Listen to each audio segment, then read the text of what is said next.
range implications of what he is doing are no different than the propaganda campaign that Hitler and his Nazi unit carried on in Germany that ended up eliminating 6 million Jewish people. Now, what is most interesting is that Hitler said the very same thing. He said, number one, that the Jews were genetically inferior to the Aryans. If one believes that the German people would have tolerated the concentration camps and the gas chambers, if news media, like the programs that Mr. Brown is setting on, if those people were willing to bring discordant views out into the open, I don't believe the concentration camps and the gas chambers could have continued to exist in Germany. Back in the 70s, a man named Dr. William Shockley, a noted scientist, embarked upon the mission of proving to the world that black people are genetically inferior, without, I might add, the benefit of any formal background in genetics. He became front-page news and won headlines with his controversial views. On campus after campus, unrest followed his every visit. My position then and now is that if a supremacist cannot be rationally debated, perhaps he has a point. After the debate you're now going to see, Dr. Shockley went back into oblivion. I don't claim that the 1973 interview did it alone, but I am of the opinion that it helped. I'm Tony Brown. In a moment, Racial Superiority with Dr. William Shockley.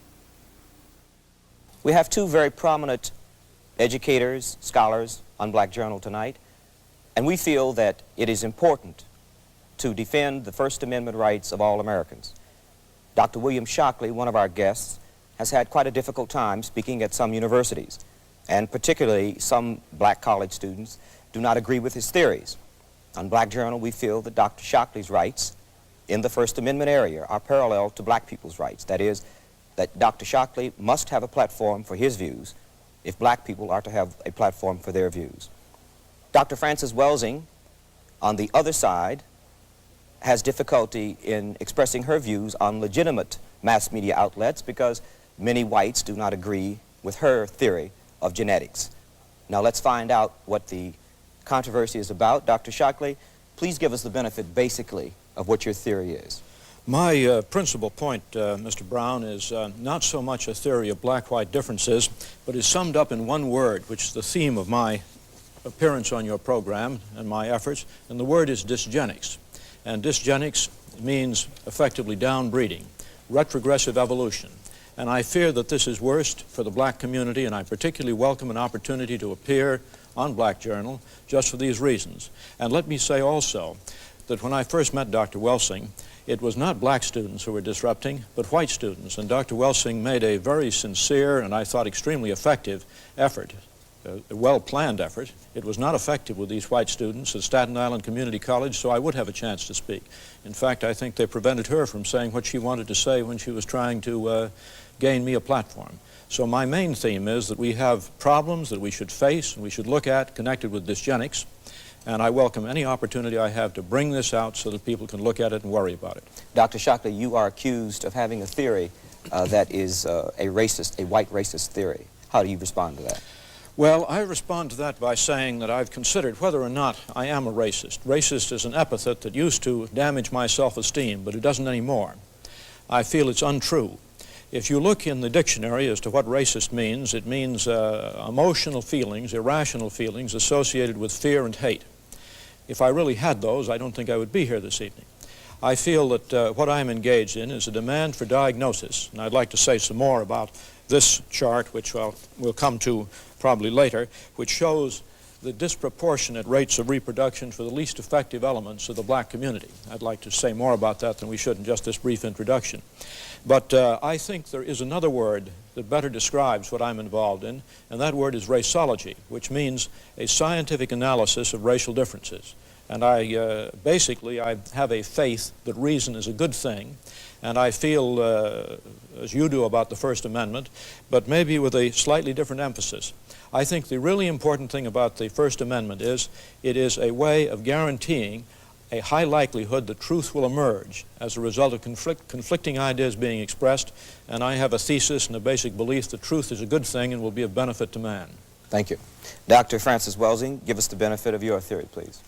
Well, my theory was, I wrote the paper in 1969. I wrote a paper called The Crest Theory of Color Confrontation and Racism. And the sole reason behind writing that paper was an attempt to understand the behavior of white people in relationship to all people of color, every place in the world, black, brown, red, and yellow people.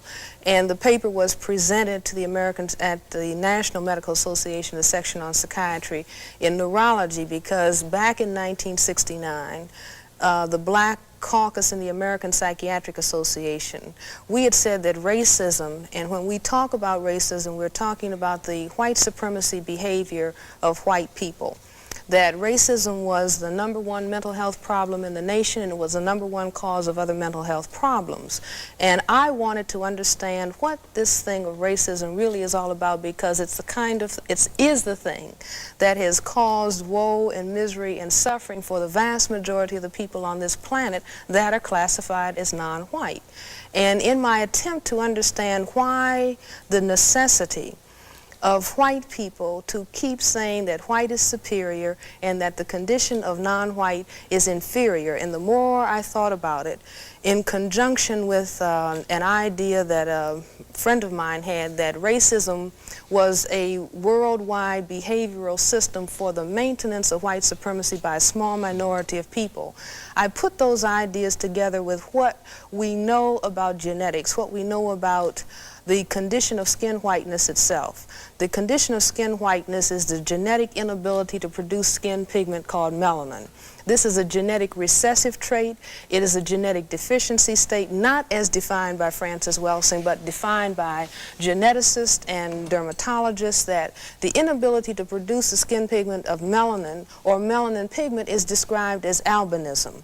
And I think that white people, even though most white people are not consciously understanding their problem in genetics, they are certainly aware that they are genetically dominated by people of color. That's why it was a statement, one drop of black blood makes you black, because people of color have the genetic capacity to annihilate white people.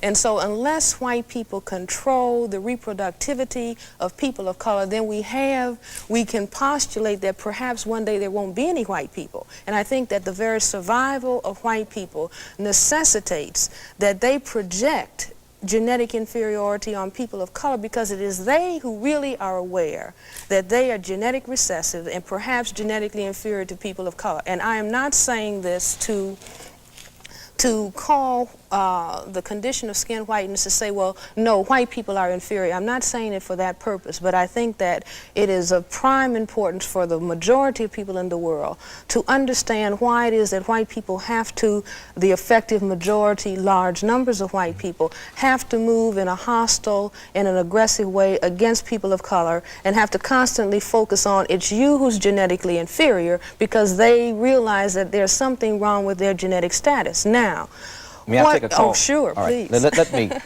so that, because we have a number of calls, and we'll see what the public wants to find out also. Just 1 second. Hello, go ahead, please. You're on Black Journal. Yes, thank you. I would like to ask the question, why does the doctor feel that his theory, Dr. Shockley, why did you feel that your theory is correct? Well, let me say that's a long question. Let me point out one aspect. I mean, it's a question that calls for a very long answer. I think I might just at this point say that in a time like 1 hour, we may expose a problem and encourage thinking about it, and this is a very valuable thing. But to cover either Dr. Welsing's views or mine, and let me say here are, just to show that these things exist, is a pamphlet that she was good enough to give me some time ago. This one's upside down. Well, that one's upside down. Yeah, thank you. Right. And this is one of my own. It's actually a collection of a debate. The Imperative of Ethnic Education is yours. This is the issue of the journal. Mine was, the title of my paper is somewhat different from this, but I want to say that, speaking for myself, if people would like to write to me at Stanford University, I have a post box there, post box S, which is the same as Shockley and Stanford. I will try to supply more information, and I'm sure Dr. Welsing will say what she can do about telling people how to reach her pamphlet. Okay. But now let me say this chart that I held up a moment ago is very important in respect to this question of why I think there may be what proves a basic difference, but I'm going to say that if there were not a basic difference in intellectual capacity in the past, there probably will be a basic difference between black and white intellectual capacity in the future, simply because of the reproduction patterns. And these are Census Bureau data, and this is the most threatening aspect. And what it indicates is that for the black women of the lowest intellectual social class, which are rural farm women, generally the education is least, the average number of children is 5.4. For women with college degrees, it's 1.9. And so this is definitely unfavorable. It is reproducing far more at the bottom end and not enough to keep even at the top end. Dr. Shockley, can For you whites, explain? let me just finish this. For whites, the numbers are also in this direction, but nowhere nearly as severe. Dr. Shockley, I think that in all fairness, you should explain to the audience why it is that you have, first of all, you have a very large segment of the black population who are on farms, who are deprived in cities. Why don't you explain at the time that you're showing this, who is keeping black people in a situation like they're in? I mean, it could be, you could turn it around the other way, where you could have very large numbers of black people who are exposed to educational opportunities like white people, who are exposed to housing, who are exposed to health facilities. Why don't you explain that at the same time that you put figures like that? I'm sure you would explain it, No, but I Dr. think Welsing, it's important but in one must say first fine. things first. And you've raised the basic question there, and that is whether the disadvantages are primarily a lack of opportunity or whether they are primarily a basic genetic difference. And let me mention one thing, which is that in certain areas there is no doubt about black superiority. Blacks are superior in visual acuity, and they're superior in a systematic way. Now, I don't expect that people will understand the details of this, but I simply want to show that quantitative work can be done. This happens to be a research job of my own, and what it shows, because these points that you see here lie on a line which is not the central line, but they lie systematically on a line, what it says is that so far as visual acuity is concerned, blacks are systematically better than whites. It's as if their bell-shaped curve, their distribution curve, were pushed upwards compared to whites for visual acuity, or at least for the avoidance of bad eyesight, such that if the same shift occurred for IQ, it would mean that the average IQ distribution would be up by 9 points rather than down by about 15 points, which is the typical average. Dr. Shockley, visual acuity is probably something that the system of white supremacy has not necessarily seen the need to affect the environment that black people are in so that it will alter the fact that they have visual acuity that is superior to whites. The fact of visual acuity is not attacked in the same way as educational opportunity and job performance is attacked. And I think that it's evidence for a genetic difference, in my Well, you see what I'm saying? There might be many, many more genetic differences where people of color appear superior. If I may, we have a number of people, and we'd like to get to as many as possible. If you could make your answers, not to compromise your explanation, but if you could make your answers as succinct, I would appreciate it, because we would like to involve the public as much as we can. One moment, please. You're on Black Journal. Go ahead, please. Yes, I was wondering if Dr. Shockley could explain the basic difference between the course he is taking in explaining white supremacy and the course that Hitler took during the Nazism reign. Thank you. Well, there are enormous differences. In fact, the lesson to be learned from Nazi history is frequently very misunderstood. And it is a lesson which Mr. Brown has told us about earlier. It's the First Amendment. It's not that eugenics is intolerable. Actually, the eugenic programs, which are the opposite of dysgenics, eugenic programs are not inconceivable. They're not inhumane. Denmark has been carrying out programs with strong eugenic implications for maybe 30 years. And it's important to note that since World War II, Denmark's per capita homicide rate dropped and is now approximately 1/20th. That is, the number of deaths of probability of being killed in a year by a violent homicide is roughly, the order of 100 times less for young Danes than it is for young American blacks. Can I? Now, but the lesson, let me say what the lesson of Nazi history we have in this country, and it will protect us. It's just the thing that makes this program possible. The First Amendment, which allows freedom of speech. If one believes that is not the right answer, then one has to be one of the most anti-German racists there can be. If one believes that the German people would have tolerated the concentration camps and the gas chambers, if news media, like the programs that Mr. Brown is setting on, if those people were willing to bring discordant views out into the open, I don't believe the concentration camps and the gas chambers could have continued to exist in Germany. I'd like to comment because I'd like to say that I don't think that there's a major difference between what Dr. Shockley is doing. I don't think that Dr. Shockley is fully aware of what he is doing and why he is doing what he's doing. But the long-range implications of what he is doing are no different than the propaganda campaign that Hitler and his Nazi unit carried on in Germany that ended up eliminating 6 million Jewish people. Now, what is most interesting is that Hitler said the very same thing. He said, number one, that the Jews were genetically inferior to the Aryans.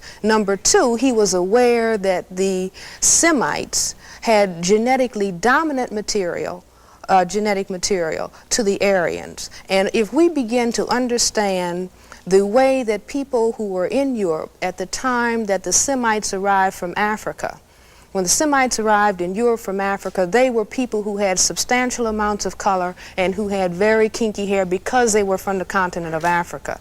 And the Europeans, the white people who were there, had a reaction, a color reaction to the Semites that is no different than the reaction and the concern on the part of people who are white in this area of the world or any other area of the world to people who have the genetic capacity to produce color, who can genetically annihilate their position. And I think it's very, very important, even though Dr. Shockley, I am convinced that Dr. Shockley believes that he is perhaps elevating science with all of his charts and all of his figures, but he doesn't understand the things that propel him as a white individual in a social system that has programmed him throughout his life and programmed large numbers of people like him to focus on the genetics of people of color in such a way as to destroy people of color.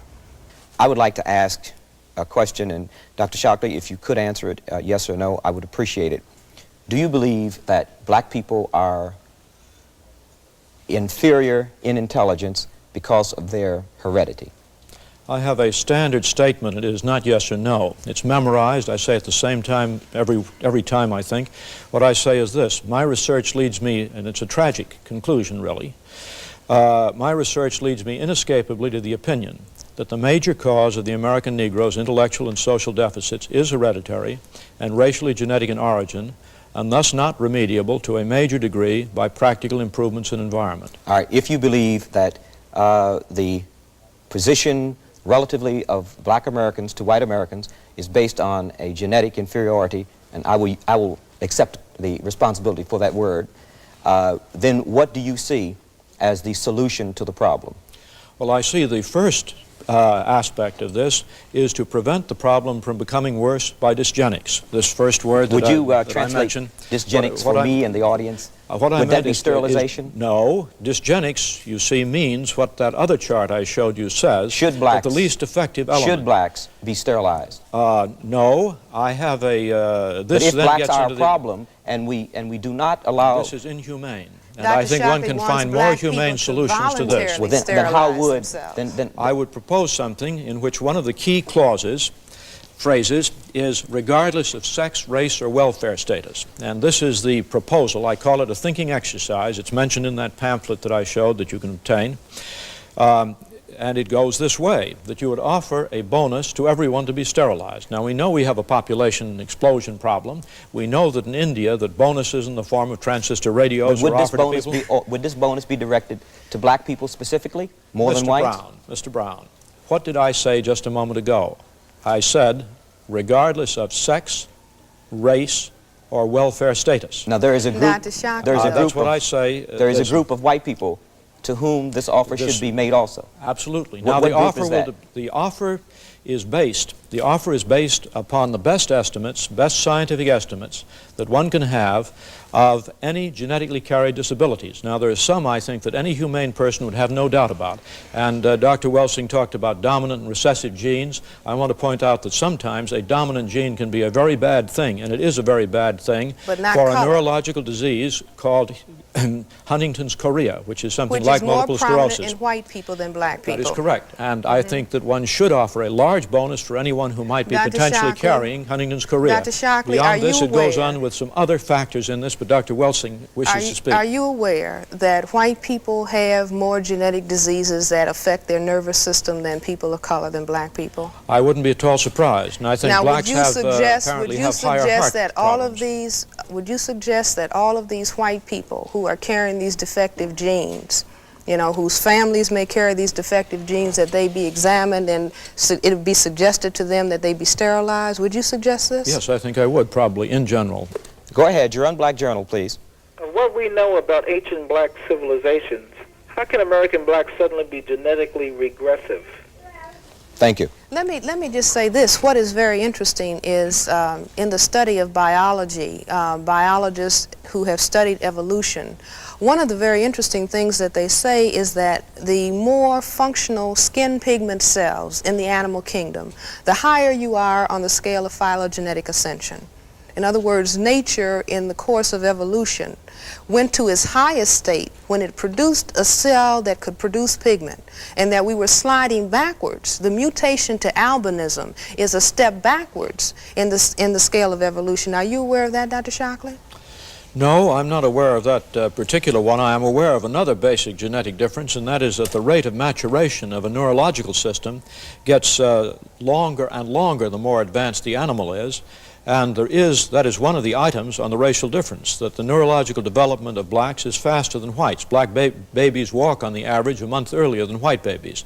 And the period of black gestation... people are much more creative also than white Dr. Wells, Shockley, correct me if I'm incorrect. Didn't the Giselle schedule, which tested the intelligence of children, make a correlative between intelligence and walking early? Yes. And I would think it probably would have been negative. No, it was not. It was positive. Well, the motor skills on the Giselle schedule indicated that earlier precocious walking children, there was a correlation between that and high intelligence. This may be true. It might be true within a group. I'm not sure of that. Well, maybe I know that there is a correlation in terms of things earlier than walking in this. At the 6-month stage, Nancy Bailey at Berkeley has established that white children who come from the most advanced families and who later, when they become older, are out at the top, at the first 6 months they are relatively retarded compared to children who are from families of less accomplishment and who don't go as far. But this, so there are a number of these things certainly to be brought in. Fine. But this Giselle schedule is a very authentic, accepted, institutional psychological experiment. And so is the Nancy Bailey early test. I'd like to take another call at this point.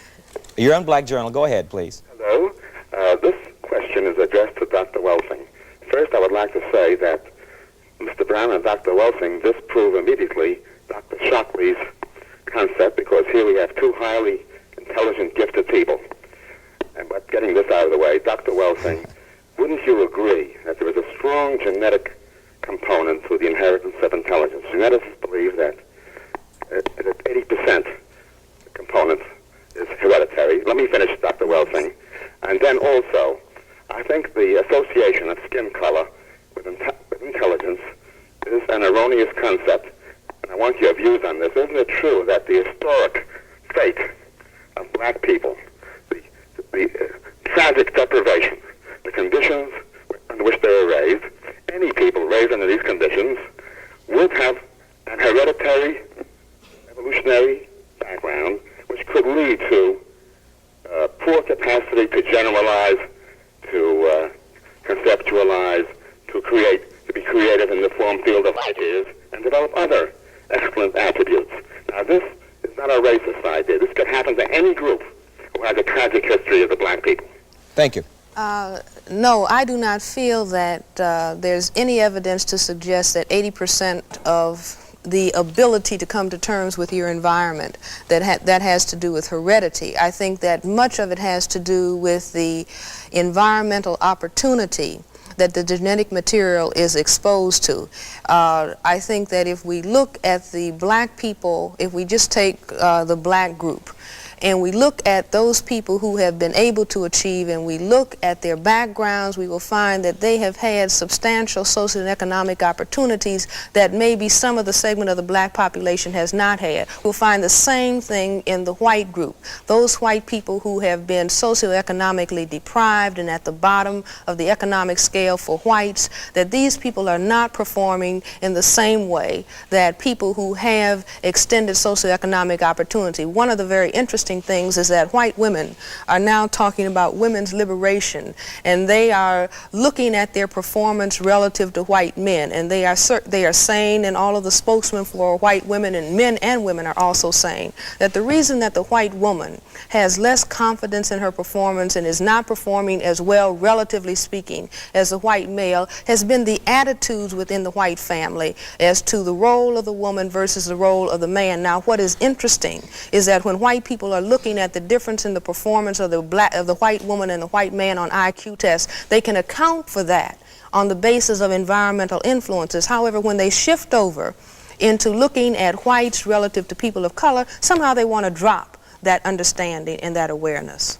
It's been interesting, to say the least. I'm happy you had your say, Dr. Shockley and Dr. Welsing. I'm happy you had yours, and thank you for being on Black Journal.